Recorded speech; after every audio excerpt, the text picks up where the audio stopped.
Assalamualaikum warahmatullahi wabarakatuh. Nama saya Kaila Pradani Putri Prameswara dari kelas 7F, nomor absen 16. Saya akan mempresentasikan tugas IPS tentang zaman praaksara. Zaman praaksara adalah masa kehidupan manusia sebelum mengenal tulisan. Praaksara berasal dari dua kata, yaitu pra yang artinya sebelum dan aksara yang berarti tulisan. Praaksara disebut juga nirleka. Nir berarti tanpa dan leka berarti tulisan. Batas antara zaman praaksara dengan zaman sejarah adalah mulai adanya tulisan. Hal ini menimbulkan suatu pengertian bahwa praaksara adalah zaman sebelum ditemukannya tulisan, sedangkan sejarah adalah zaman setelah adanya tulisan. Berakhirnya zaman praaksara atau dimulainya zaman sejarah untuk setiap bangsa di dunia tidak sama, tergantung dari peradaban bangsa tersebut. Salah satu contoh yaitu bangsa Mesir tahun 4000 sebelum Masehi. Masyarakatnya sudah mengenal tulisan, sehingga tahun 4000 bangsa Mesir sudah memasuki zaman sejarah. Kurun waktu masa praaksara. Bumi merupakan planet tempat tinggal manusia dan makhluk ciptaan Tuhan lainnya. Usia bumi diperkirakan sekitar 4.500 juta tahun. Perkembangan bumi dapat diketahui melalui ilmu geologi, yakni ilmu tentang komposisi, struktur, dan sejarah bumi. Berdasarkan ilmu geologi, bumi terbagi dalam 4 zaman, yaitu Arkeozoikum. Arkeozoikum adalah zaman tertua dalam sejarah perkembangan bumi beserta segala hal yang hidup di bumi. Berumur kira-kira 545 sampai 4.500 juta tahun lalu. Pada zaman itu, keadaan bumi belum stabil, kulit bumi masih tahap pembentukan, dan udara masih sangat panas sehingga belum tampak tanda-tanda kehidupan. Setelah itu, terjadi penurunan suhu yang memungkinkan munculnya suatu kehidupan. Hal ini terjadi pada akhir Arkeozoikum. Paleozoikum merupakan kelanjutan dari Arkeozoikum dan diperkirakan berumur sekitar 245 sampai 545 juta tahun yang lalu. Pada masa Paleozoikum, bumi lambat laun menjadi dingin dan tanda-tanda kehidupan semakin jelas, yakni dengan munculnya makhluk bersel satu seperti bakteri. Pada masa itu telah muncul pula sejumlah makhluk hidup sejenis ikan maupun binatang amfibi, walaupun dalam jumlah sedikit. Paleozoikum disebut juga sebagai zaman primer atau bisa disebut zaman pertama. Mesozoikum. Zaman ini juga disebut dengan zaman primer atau bisa disebut dengan zaman pertama. Namun di sisi lain, Mesozoikum juga disebut dengan zaman sekunder atau zaman reptil. Adapun para ilmuwan telah memperkirakan bahwa zaman ini terjadi sekitar 65 sampai 245 juta tahun yang lalu. Selain itu, Mesozoikum juga merupakan masa pertumbuhan kedua dalam tingkat kehidupan makhluk hidup di bumi.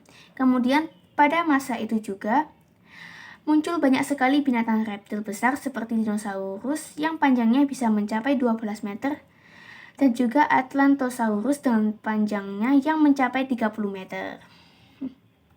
Selain itu juga muncul banyak sekali binatang burung dan binatang menyusui dalam tingkat yang masih rendah. Neozoikum. Pada masa ini, para ilmuwan telah memperkirakan bahwa zaman tersebut terjadi sekitar 65 juta tahun yang lalu. Kemudian pada zaman itu, keadaan bumi sudah mulai stabil dan banyak sekali makhluk hidup yang beragam muncul di bumi. Adapun Neozoikum itu sendiri dibagi menjadi dua, yaitu zaman tersier dan juga zaman kuarter. Pada zaman tersier ini, beberapa jenis binatang yang memiliki ukuran besar sudah mulai berkurang dan mulai digantikan oleh jenis binatang yang menyusui seperti kera dan monyet. Sedangkan pada zaman kuarter ini mulai muncul tanda-tanda kehidupan dari manusia purba. Adapun zaman kuarter itu sendiri masih terbagi menjadi dua masa, yaitu Pleistosen dan masa Halosen. Pleistosen juga lebih dikenal dengan masa awal kehidupan manusia purba. Kemudian selain banyak yang menyebutkan sebagai Diluvium, zaman Pleistosen juga disebut dengan zaman es atau Galsial. Pada zaman es ini ditandai dengan banyaknya air yang berubah menjadi es, kemudian permukaan laut juga menurun sekitar 100-150 meter dan juga lautan yang dangkal berubah menjadi daratan. Adapun masa glasial di Indonesia telah terbentuk menjadi paparan Sunda. Pada waktu itu, Pulau Sumatera, Kalimantan, serta Malaka menjadi satu dan beberapa pulau di Indonesia Timur, Papua, dan Australia merupakan satu daratan. Karena hal itu, sampai sekarang ini dapat kita lihat dari jenis hewan dan tumbuhan yang sama terdapat di Pulau Sumatera, Kalimantan, Malaka, dan daratan Asia.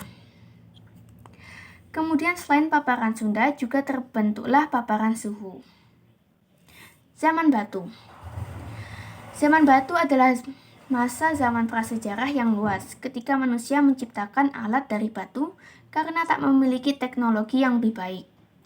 Kayu, tulang, dan bahan lain juga digunakan, tetapi batu, terutama flint, dibentuk untuk dimanfaatkan sebagai alat memotong dan senjata.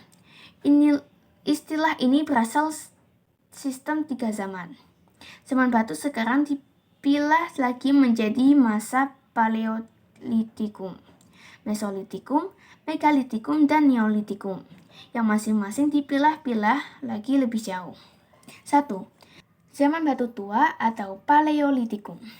Zaman batu tua berlangsung sekitar 600.000 tahun yang lalu. Pada zaman batu tua ini, alat-alat banyak dibuat dari batu kasar yang tidak diasah dan dihaluskan. Alat-alat dari batu kasar pada zaman batu tua ini antara lain chopper atau kapak genggam. Disebut kapak genggam karena cara penggunaan kapak itu adalah dengan digenggam langsung tanpa benda lain sebagai pegangannya. Kedua, zaman batu tengah atau Mesoitikum. Pada zaman batu tengah ini, bentuk benda-benda atau alat-alat masih sama dengan zaman batu tua, yaitu berbentuk kasar, tidak diasah dan tidak dihaluskan. Alat-alat yang dihasilkan pada zaman ini antara lain pebble, kapak genggam, sejenis stopper pada masa Paleolitikum, dan hacklecord, kapak pendek. Pebble dibuat dari batu kali yang dipecah dan dibelah sisi luarnya, adapun kapak pendek berbentuk setengah lingkaran. Pada zaman batu tengah ini, tempat tinggal masyarakat sudah mulai menetap atau tidak berpindah-pindah. Mereka tinggal di gua-gua, bahkan ada juga masyarakat yang sudah mampu membuat rumah meskipun masih sederhana dengan atap dan dinding saja. Untuk memenuhi kebutuhan hidupnya sehari-hari, mereka sudah mulai bercocok tanam seperti umbi-umbian. Ketiga, zaman batu muda atau Neolitikum. Pada zaman batu muda ini, alat-alat dibuat dari batu yang sudah diasah atau dihaluskan. Selain itu, pembuatan alat-alat ini sudah mulai memperhatikan nilai seninya. Alat-alat dari batu pada zaman batu muda ini antara lain kapak persegi dan kapak lonjong. Sesuai dengan namanya, bentuk kapak persegi adalah persegi panjang atau berbentuk trapesium. Bentuk sisinya agak melengkung sedikit. Pada bagian ujungnya diberi tangkai untuk memegang dan menggunakannya. Tangkai itu dikaitkan dengan rotan pada bagian yang melengkung itu. Bentuk kapak lonjong adalah bulat telur. Ujung yang satu agak lancip dan ujung yang lainnya tajam. Masyarakat pada zaman batu muda ini sudah hidup menetap dengan membuat dan menempati rumah-rumah. Rumah-rumah itu dibuat dari kayu, bambu, atau daun-daunan. Mereka sudah hidup berkelompok membentuk suatu masyarakat. Untuk memenuhi kebutuhan hidup sehari-hari, mereka bercocok tanam dengan menggunakan kapak persegi dan kapak lonjong. Kapak persegi dan kapak lonjong ini selain berfungsi untuk memotong atau memukul, juga dapat digunakan sebagai cangkul dalam bercocok tanam. 4. Zaman batu besar atau Megalitikum. Pada zaman batu besar, banyak dibuat bangunan dari batu-batu besar. Batu-batu besar ini masih kasar, Untuk membuat bangunan, batu-batu besar itu hanya diratakan saja secara kasar sampai terbentuk bangunan yang dikehendakinya. Bangunan-bangunan pada zaman batu besar ini antara lain menhir, dolmen, punden, berundak-undak, peti kubur atau sarcophagus, kubur batu, dan arka-arka. Segitu saja dari saya. Terima kasih. Wassalamualaikum warahmatullahi wabarakatuh.